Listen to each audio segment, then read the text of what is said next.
আসসালামু আলাইকুম ওয়া রাহমাতুল্লাহ। ডিএস হোম ইউটিউব চ্যানেলের পক্ষ থেকে আপনাদের সকলকে জানাই আন্তরিক মোবারকবাদ। ডাক্তার ইমাম ফেরদৌস প্রতিদিনের মতো আজ চলে আসলাম নতুন একটি বিষয় নিয়ে, নতুন একটি ভিডিও নিয়ে। আজকে আলোচনা করব প্রস্রাব কম হওয়া। তো এই বিষয়ে যারা জানতে চান তারা আমার ভিডিওটি সম্পূর্ণ দেখুন।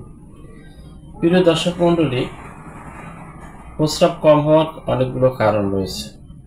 এর মধ্যে এক নম্বর হচ্ছে মূত্রনালী সংক্রমণ।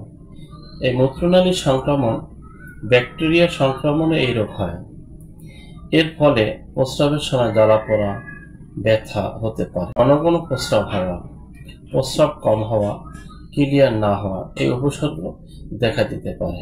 দ্বিতীয় নম্বরে মূত্রথলির সমস্যার কারণেও প্রস্রাব কম হতে পারে। কিডনির সমস্যার কারণেও প্রস্রাব কম হতে পারে। প্রোস্টেটের সমস্যার কারণেও প্রস্রাব কম হতে পারে। ঔষধের পার্শ্ব প্রতিক্রিয়ার কারণে প্রস্রাব কম হতে পারে।